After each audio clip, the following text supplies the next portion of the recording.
and even more disappointed because I was under the impression that I had been fair to her and receptive to her needs. Inasmuch as she was a friend as well as an employee, I probably had taken her too much for granted, and maybe was even more demanding of her than of other employees. I could not, of course, accept this resignation without some explanation. I took her aside and said, "Paulette, you must understand that I cannot accept your resignation. You mean a great deal to me and to this company, and you are as important to the success of this restaurant as I am." I repeated this in front of the entire staff and invited her to my home and reiterated my confidence in her with my family present. Paulette withdrew her resignation, and today I can rely on her as never before. I frequently reinforce this by expressing my appreciation for what she does and showing her how important she is to me and to the restaurant. "Talk to people about themselves," said Disraeli, one of the shrewdest men who ever ruled the British Empire. "Talk to people about themselves, and they will listen for hours." Principle 6. Make the other person feel important, and do it sincerely. In a nutshell, 6 ways to make people like you. Principle 1. Become genuinely interested in other people. Principle 2. Smile. Principle 3. Remember that a person's name is to that person the sweetest and most important sound in any language. Principle 4. Be a good listener. Encourage others to talk about themselves. Principle 5. Talk in terms of the other person's interests. Principle 6. Make the other person feel important, and do it sincerely.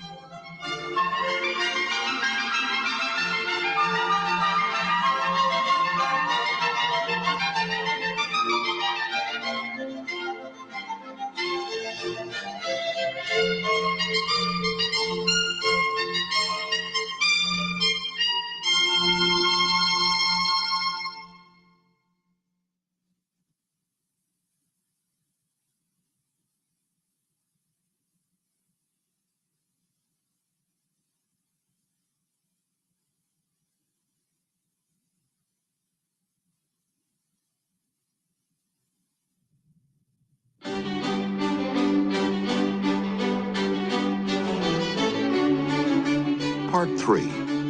How to win people to your way of thinking. Chapter 1. You can't win an argument. Shortly after the close of World War I learned an invaluable lesson one night in London. I was manager at the time for Sir Ross Smith. During the war, Sir Ross had been the Australian ace out in Palestine, and shortly after peace was declared, he astonished the world by flying halfway round it in 30 days. No such feat had ever been attempted before. It created a tremendous sensation. The Australian government awarded him $50,000. The King of England knighted him, and for a while he was the most talked about man under the Union Jack. I was attending a banquet one night given in Sir Ross's honor, and during the dinner, the man sitting next to me told a humorous story which hinged on the quotation, "There's a divinity that shapes our ends, rough hew them how we will." The raconteur mentioned that the quotation was from the Bible. He was wrong, I knew that. I knew it positively. There couldn't be the slightest doubt about it. And so, to get a feeling of importance and display my superiority, I appointed myself an unsolicited and unwelcome committee of 1 to correct him. He stuck to his guns. "What, from Shakespeare? Impossible. Absurd. That quotation was from the Bible, and he knew it." The storyteller was sitting on my right, and Frank Gammond, an old friend of mine, was seated at my left. Mr. Gammond had devoted years to the study of Shakespeare, so the storyteller and I agreed to submit the question to Mr. Gammond. Mr. Gammond listened. He kicked me under the table and then said, "Dale, you're wrong. The gentleman is right. It is from the Bible." On our way home that night, I said to Mr. Gammond, "Frank, you know that quotation was from Shakespeare." "Yes, of course," he replied. "Hamlet, Act 5, Scene 2. But we were guests at a festive occasion, my dear Dale. Why prove to a man that he is wrong? Is that going to make him like you? Why not let him save his face? He didn't ask for your opinion. He didn't want it. Why argue with him? Always avoid the acute angle. The man who said that taught me a lesson I'll never forget. I'd not only made the storyteller uncomfortable, but it put my friend in an embarrassing situation. How much better it would have been had I not become argumentative. It was a sorely needed lesson because I'd been an inveterate arguer. During my youth, I'd argued with my brother about everything under the Milky Way. When I went to college, I studied logic and argumentation and went in for debating contests. Talk about being from Missouri. I was born there. I had to be shown. Later, I taught debating and argumentation in New York. And once, I'm ashamed to admit, I planned to write a book on the subject.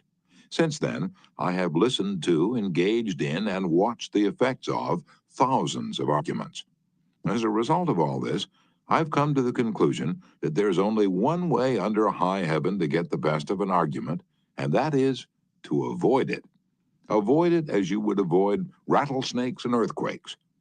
9 times out of 10, an argument ends with each of the contestants more firmly convinced than ever that he is absolutely right. You can't win an argument. You can't, because if you lose it, you lose it. And if you win it, you lose it. Why? Well, suppose you triumph over the other man and shoot his argument full of holes and prove that he is non compos mentis. Then what? You will feel fine, but what about him? You've made him feel inferior. You've hurt his pride. He will resent your triumph. And a man convinced, against his will, is of the same opinion still. Years ago, Patrick J. O'Hare joined one of my classes. He had had little education, and how he loved a scrap.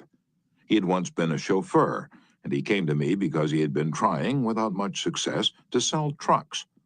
A little questioning brought out the fact that he was continually scrapping with and antagonizing the very people he was trying to do business with. If a prospect said anything derogatory about the trucks he was selling, Pat saw red and was right at the customer's throat. Pat won a lot of arguments in those days. As he said to me afterward, I often walked out of an office saying, I told that bird something. Sure, I'd told him something, but I hadn't sold him anything. My first problem was not to teach Patrick J. O'Hare to talk. My immediate task was to train him to refrain from talking and to avoid verbal fights. Mr. O'Hare became one of the star salesmen for the White Motor Company in New York. How did he do it? Here's his story in his own words. If I walk into a buyer's office now and he says, what, a white truck? They're no good. I wouldn't take one if he gave it to me. I'm going to buy the Who's It truck. I say, the Who's It's a good truck. If you buy the Who's It, you'll never make a mistake. The Who's It's are made by a fine company and sold by good people. He's speechless then. There's no room for argument. If he says the Who's It's the best, and I say, sure it is, he has to stop. He can't keep on all afternoon saying it's the best when I'm agreeing with him. We then get off the subject of the Who's It, and I begin to talk about the good points of the white truck. There was a time when a remark like his first one would have made me see scarlet and red and orange. I'd start arguing against the Who's It, and the more I argued against it, the more my prospect argued in favor of it. The more he argued, the more he sold himself on my competitor's product. As I look back now, I wonder how I was ever able to sell anything. I lost years of my life in scrapping and arguing. I keep my mouth shut now. It pays. As wise old Ben Franklin used to say, if you argue and rankle and contradict, you may achieve a victory sometimes, but it will be an empty victory because you will never get your opponent's goodwill. So figure it out for yourself. Which would you rather have, an academic, theatrical victory or a person's goodwill? You can seldom have both. The Boston Transcript once printed this bit of significant doggerel. Here lies the body of William J., who died maintaining his right-of-way.